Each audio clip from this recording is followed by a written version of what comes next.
Olá, meus queridos irmãos, irmãs e amigos. Nada mais justo do que fazer um vídeo também em português, não é mesmo? Nós vamos começar com a introdução do Livro dos Espíritos. Vamos saber primeiro quem é Allan Kardec. Eu sei que já tem vários vídeos, na internet que falam sobre o Livro dos Espíritos. Mas vamos saber primeiro quem foi Allan Kardec. O seu nome era Léon Denisard Hipólito Rivaly.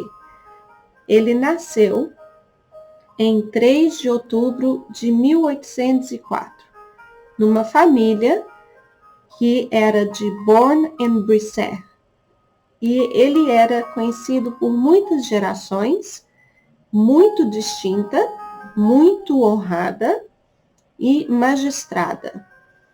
E ele também depois, mais tarde, ele foi para o BAR, B-A-R, que é conhecido como a parte de advocacia, ok?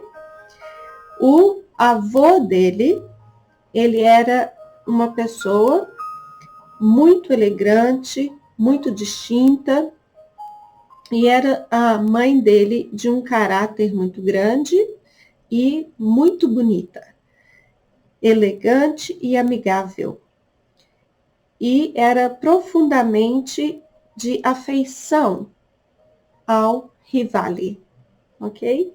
E mantinha isso durante toda a sua vida. Ele era muito ligado à sua família. Ele foi educado no instituto chamado Pestalozzi, no local chamado Yverdon, em Canton de Vaud. Ele adquiriu ali, ele teve ali, todo aquele tempo, na idade dele de criança, nos primeiros passos dele, o hábito de investigar e ser livre. E com isso, mais tarde, ele foi destinado como uma pessoa exemplar. Então, esta foi na idade tenra de criança, ele sempre foi assim. Ele teve sempre paixão pela natureza e por ensinar. Ele também dedicou a sua vida desde a idade de 14 anos, aos estudos e para ensinar os seus coleguinhas de escola, que sempre ficavam para trás. Então, quando ele via um coleguinha de escola dele que estava ficando para trás, desde os 14 anos de idade, ele ajudava os seus coleguinhas. Ele era assim. O Rivaly já nasceu com esta forma de ser, de ajudar os outros. Ele, com muita frequência, ele passava o dia todo coletando espécimes nos lugares, ervas. Ele sempre fazia isso. Era a maneira dele de fazer essas coisas. Ele nasceu de uma natureza nas fazendas católicas, mas ele foi educado numa vida protestante. Ele começou ainda como criança a ter uma mentalidade, a projetar dentro dele que ele queria reformar a religião. Então, desde criança, desde novinho, ele tinha dentro dele que ele queria unificar todas as religiões para uma forma de acreditar em uma forma de religião somente. Então, ele tinha uma coisa elaborada dentro da cabeça dele, que ele queria unificar todas as religiões em uma só. Isso quando ele ainda era um boy, um menino novo. Mas, porque ele não tinha naquele momento os elementos necessários para fazer isso, ele teve que silenciar essa ideia por muitos anos. Desculpa a mistura da língua. Por muitos anos ele teve que silenciar essa ideia. Ele não tinha os elementos necessários, mas ele tinha o desejo.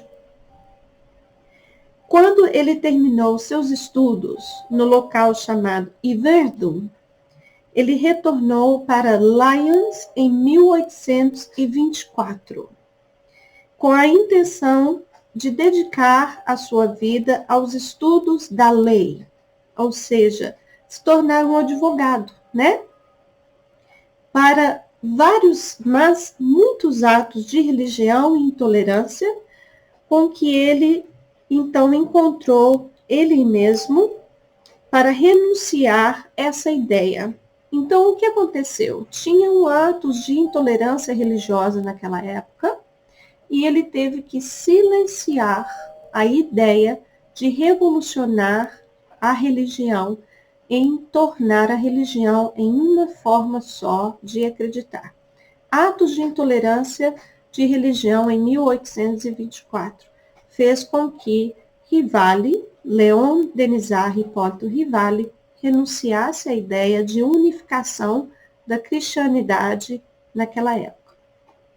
Então, como ele fez isso, ele se dedicou ao bar, né, à lei, e ele então foi para Paris. Ele agora estava em Paris, onde ele ocupou a sua vida para traduzir um esquema de estudo chamado Telemachus, que é Telemachus, e outros padrões de livros da juventude germânica em França. Então, todos os jovens alemães lá na França estavam estudando essa maneira de resolver os problemas que o Rivali criou. Então, ele criou uma maneira de estudar chamada Telemachus, e ali eles estavam estudando através dessa forma de ocupar-se e continuar pelo que o Rivali criou para a juventude alemã naquela época, ok? Nós vamos continuar.